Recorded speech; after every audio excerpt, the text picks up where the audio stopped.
Hello, welcome my dear student to today's daily news analysis. ये होगा आपका 21 मई 2026 का अरुणाचल टाइम्स का हम लोग स्टार्ट करेगा। तो सबसे पहला जो न्यूज़ है वो ये first news, Rupa Bayor qualifies for Asian Games. ठीक है, तो अरुणाचल प्रदेश का जो कैंडिडेट है Rupa Bayor, who is very well known in the taekwondo, उसको अरुणाचल प्रदेश से एज वेल एज इंडिया से वो इंडिया को रिप्रेजेंट करेगा एशियन गेम 2026 में। ठीक है, उसको याद रख लो। और ये जो चैंपियनशिप है ये आपका उलन बतौरा यानी कि मंगोलिया में होने वाला है। ठीक है, ऑलरेडी यूपा बायोर के अंदर में वर्ल्ड रैंकिंग में वो 5 और 6 उसका रैंकिंग के अंदर में आता है, और एशिया का रैंकिंग में नंबर 1 में आता है। एंड इसीलिए उसका ये अचीवमेंट के लिए उस हमार जो चीफ मिनिस्टर है वो उसको अपलॉड किया है। ओके, तो इतना याद रखो एग्जाम के लिए, रूपा बाई और ताइक्वांडो के लिए होगा। और उससे पहले वो ब्रॉन्ज मेडल आपका एशियन ताइक्वांडो चीफ में भी वो जीता गया है। ये इवेंट आपका उलन बतौर मंगोलिया में होने वाला है, और वो फर्स्ट इंडियन है जो 2 consecutive medal in Asian taekwondo poomsae championship में वो हासिल किया है। ठीक है, so that is the news. बहुत फैक्चुअल न्यूज़ है, आपको उतना याद करना है। नेक्स्ट है, Arunachal win 6 medal at kudo national championship. तो कूडो नेशनल चैंपियनशिप जो आपका पुणे महाराष्ट्र में हुआ है, उसमें अरुणाचल प्रदेश का 6 individual 2 gold and 4 bronze medal वो लोग जीता है। ठीक है, तो एग्जाम के लिए इतना याद रखो, आपका कूडो चैंपियनशिप होगा। कूडो चैंपियनशिप बोल के ये जो मैच है उसको वो लोग जीता है। ठीक है, यहाँ पे कूडो चैंपियनशिप, एक मिनट यहाँ पे हम पेन सेलेक्ट कर लेता है। I think pen yellow this will do. ठीक है, तो इसमें आपका जो कूडो चैंपियनशिप है, फोर्थ कूडो चैंपियनशिप जो पुणे महाराष्ट्र में है, उसको याद रखो। ठीक है, एंड इसमें कौन कौन जीता है उसको भी याद करो। गोल्ड मेडल जीतने वाला आपका हुई ताजुम एंड यापी पक्सोक, वो दोनों जीता है। एंड उसके बाद बाकी जो ब्रॉन्ज मेडल जीतने वाला ताम लापंग, एंड उसके बाद आपका ताम लापंग के बाद तारक दोलुबुई, गी दोके एंड तबित तगु। यहाँ में ये सब नाम को आपको याद करना है। ओके, वेरी सिंपल, इतना सिर्फ याद करना है। उसके बाद luminous Lummer Dai literacy award conferred on Tony Koyu. So Arunachal Pradesh का जो लिटरेसी अवार्ड है, जिसको हम लोग लुमरदाय लिटरेसी अवार्ड बोलता है, ये साल 2026 का जो अवार्ड मिला है वो टोनी कोयू को दिया गया है, डॉक्टर टोनी कोयू को। ठीक है, Tony Koyu is often considered as the inventor of the Tani Lipi, the first indigenous script for the Tani tribes उसको माना जाता है, जिसमें वो गलो हिंदी एंड इंग्लिश वर्ड में तानी लिपि वर्ड्स को लिखा गया है। तो ये जो अवार्ड है इसमें इसको, ये अवार्ड में सिटेशंस, बुक्स एंड 50,000 का कैश प्राइज दिया जाता है। ओके, तो एग्जाम के लिए याद रखो, लुमिनस लुमरदाय लिटरेसी अवार्ड, और इसको देने वाला आपका अरुणाचल प्रदेश का लिटरेरी सोसाइटी है। और रिसेंटली 2026 में जिसको दिया है वो टोनी कोयू है। डन। ठीक है, ओके। सो अबाउट द लुमरदाई, यानी कि जो आदमी के बारे में ये जो अवार्ड है उसके बारे में, एज वेल एज जो ये अवार्ड को जीता है टोनी कोयू, ये दोनों के बारे में जानना बहुत ज़रूरी है। ओके, सो टोनी कोयू एक बहुत ही eminent indigenous social and cultural activities of Arunachal Pradesh माना जाता है। टाइम एंड अगेन वो स्पेशली लिंग्विस्टिक बोलने से तानी लिपि का इन्वेंशन उसका ईयर 2000 में किया गया है। ठीक है, वो आपका जो अल्फ़ाबेट्स होता है, रोमन अल्फ़ाबेट्स के थ्रू तनी लिपि लैंग्वेज का मतलब लैंग्वेज को वो लिखने मतलब इन राइटिंग में प्रेजेंट किया है। ठीक है, एंड ये तनी लैंग्वेज में आपका गालो आदि निशी तागिन अपतने निशी मिसिंग, ये सब लैंग्वेज का यहाँ पे ओरल ट्रेडिशंस देखने को मिलता है। ठीक है, साथ ही साथ मॉडर्न डिजिटलाइजेशन ऑफ तनी लिपि लैंग्वेज को गूगल ऐप में भी उन्होंने एनरोल किया है। डन, वो भी आपको समझना है। उसके अलावा आपका कारगू गमगी मूवमेंट एक रिलीजियस स्पिरिचुअल इंडिजिनियस मूवमेंट था, उसको भी 2003 में आपका डॉक्टर कोयू जो स्टार्ट किया है। ओके, जो बेसिकली आपका दोनी पोलोइज्म का जो फेथ है उसको रिवाइवलिस्ट किया गया है, रिवाइव किया गया है। ठीक है ना। उसके बाद बहुत सा poem, short story and analytic articles on गालो लैंग्वेज को both in Hindi and English में भी उन्होंने बहुत कंट्रीब्यूट किया है सोशल सोसाइटी के लिए। उसके अलावा he also serve as the vice president of Arunachal Pradesh literacy society, जिसमें उसको अभी अवार्ड दिया गया है। ओके, ठीक है। तो ये अवार्ड उसको ये साल में दिया है, इतना याद रखो। उसके अलावा उसको बोगुम आव foundation for the outstanding social contribution ये अवार्ड भी दिया है, ठीक है। अदर देन उसका Bharat Jyoti award, Sanskar Bharati award, penguin publication award, ये सब भी उनको दिया गया है। उसके बाद next see let's know about Lummer Dai. Lummer Dai जिसको हम अरुणाचल का दोयन ऑफ अरुणाचल लिटरेचर माना जाता है। He was a very prominent legendary novelist, journalist and cultural pioneers belonging from the आदि communities, ठीक है। सो इनिशियली इसका maximum writings were mastered in Assamese, क्योंकि वो उस समय का मीडियम था। तो इसमें वो जितना भी cultural identity, folk life and socio economic struggles of Adi people को यहाँ पे डिस्क्राइब किया गया है। तो ड्यूरिंग हिज स्टूडेंट रहते ही उसका जो फर्स्ट नॉवल है उसका नाम है पहाड़ों और सिले सिले। ये सब किताब को आपको याद करना है एग्जाम के लिए, ठीक है। उसके अलावा his other writing famous novels भी बहुत कुछ वो लिखा है, जिसमें वो केबांग इंस्टीट्यूट के बारे में। उसके अलावा हिज वर्क ऑन पृथ्वीर हाही यानी कि स्माइल ऑफ द अर्थ, ये भी उसका बहुत फेमस लिटरेचर वर्क है। दूसरा वर्क है मौन आरू मौन, हार्ट टू हार्ट, है ना। कन्यार मूलिया ब्राइट मतलब प्राइज एंड ऊपर महल, जो उसके मरने मरने के बाद इसको पब्लिश किया गया था, ठीक है। सो इसीलिए उसको डोयेंट ऑफ जर्नलिज्म इसलिए बोलता है, because he was also one of the pioneers who laid down the Echo of Arunachal Pradesh, one of the first printing newspaper of Arunachal Pradesh, ठीक है। एंड उसके अलावा वो पब्लिक सर्वेंट भी था, एक्सेलेंट। वो retired as the director of information and public relationship के अंदर में वो रिटायर होता है in under government of Arunachal Pradesh, ठीक है। तो लुमरदाई अवार्ड को आपका जितना भी अरुणाचल प्रदेश लिटरेरी सोसाइटी है उसको ईयर 2016 में वो लोग स्टार्ट किया है। और इसमें बहुत सा प्रोमिनेंट आइकॉनिक ऑथर जैसे मामांग दाई हो गया, Jumsi Siram and currently Tony Koyu, they has been awarded, ठीक है।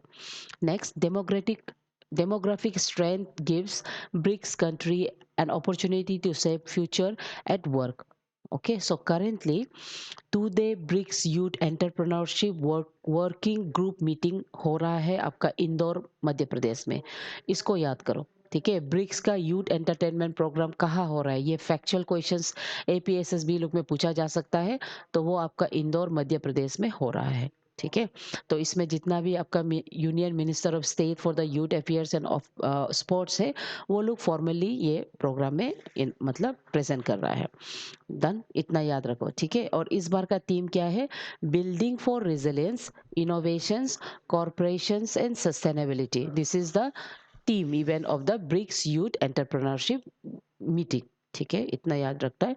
और इसमें डिग्नेटरीज कौन कौन था, जैसे union minister of youth affairs मंकेश मंदेवी वो प्रेजेंट है।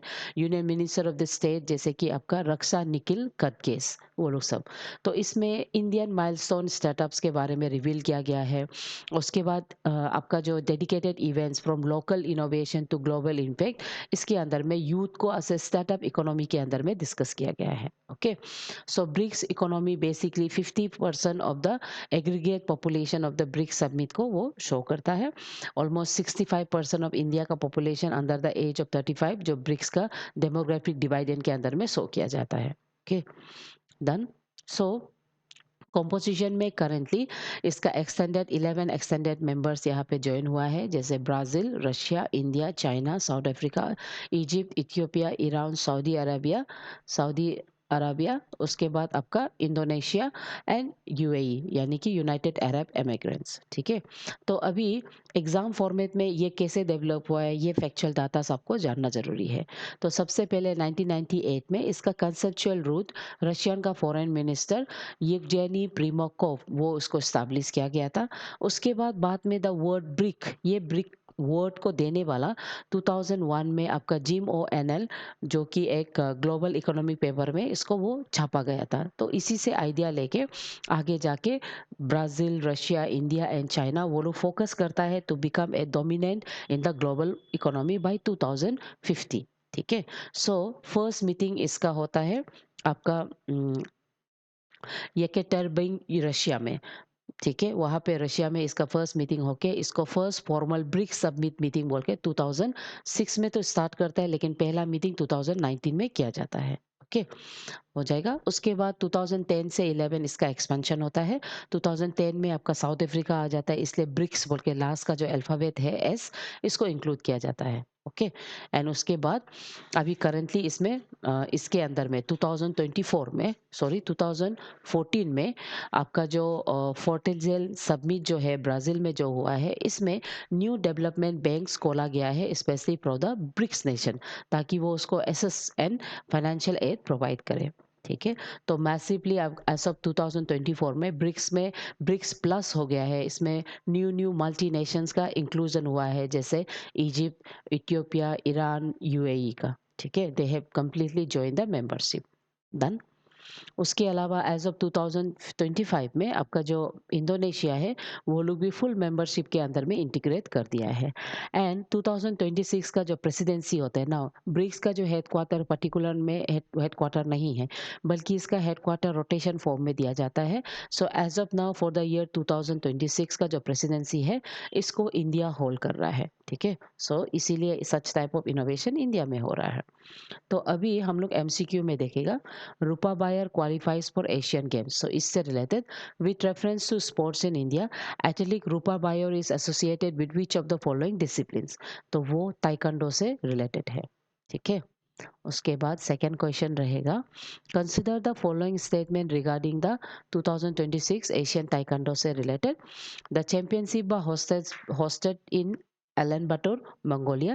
Rupa Bayer became the first Indian athlete to win two consecutive medals in this championship. तो इसमें क्या है, दोनों सही है। ओके, नेक्स्ट क्वेश्चन में, the fourth Kudo National Championship where Arunachal Pradesh secured a total of 6 medals was hosted in which city? तो ये आपका पुणे महाराष्ट्र में किया गया है। ओके, पुणे महाराष्ट्र में। उसके बाद लुमरदाई का अवार्ड से, consider the following statement regarding the Luminous Lumardai Literacy Award. It is only state level literacy award presented in Arunachal Pradesh. 2026 में आपका टोनी को यू दिया है। इसको साहित्य अकेदमी नहीं, साहित्य अकेदमी नहीं, अरुणाचल लिटरेसी सोसाइटी देता है। ये और ये सही है। ठीक है, यानी कि ऑप्शन 1 एंड 2। उसके बाद, who among the following is the inventor of तनी लिपि? ये है डॉक्टर टोनी कोयू। उसके बाद, which Indian city served as the host venue for the BRICS Youth Entrepreneurship Working Group meeting in the May 2026? तो ये आपका इंदौर मध्य प्रदेश। ओके, सीधा आपको पढ़ना है ये सब। उसके बाद, India holds official chairman of BRICS for the year 2026, ये सही है। Democratic data shows that 50% of the population across BRICS is under the age of 35, जिसमें 60% इंडिया से बिलोंग करता है। इंडोनेशिया सबसे रिसेंट है, सब के सब सही है। होगा। उसके बाद, India halls official chairman, okay ये तो रिपीटेशन हो गया, सब सही है। उसके बाद नेक्स्ट ये, ओके सो नेक्स्ट जो आपका जो करंट तनी लिपि लैंग्वेज जो रोमानियन स्क्रिप्ट में लिखा है, उसको जो चेंज कर रहा है द्राविडियन फॉर्म में, है ना, तो इसको लेके ये जो चैलेंजेस पेश हो रहा है, इसको पूछा जा सकता है। आपका आगे का न्यूज़ लुक में भी ये क्वेश्चन को देखा है, transition of the tribal communities oral से स्ट्रक्चर फॉर्म में लेके आना, ये कितना चैलेंजिंग है, ये पूछा जा सकता है। उसके बाद, ब्रिक्स का एक्सपांशन है ना, उसको कैसे एक dominate market in the global economy बना सकता है, what are the challenges, and ये यूथ लेड स्टार्टअप इकोनॉमिक जो होता है, वो कैसे इसका बायलैटरल डायनेमिक्स को चेंज कर सकता है, ये पूछा आपको जा सकता है एग्जाम में। So thought of the day जो नेल्सन मंडेला का है, डू नॉट जज मी बाय माय सक्सेस, जज me by how many times I fell down and got back up again. Okay, so यही थॉट के साथ माय डियर स्टूडेंट, आप लोग पढ़ते रहिए, कीप फॉलोइंग द न्यूज़। ठीक है, थैंक यू।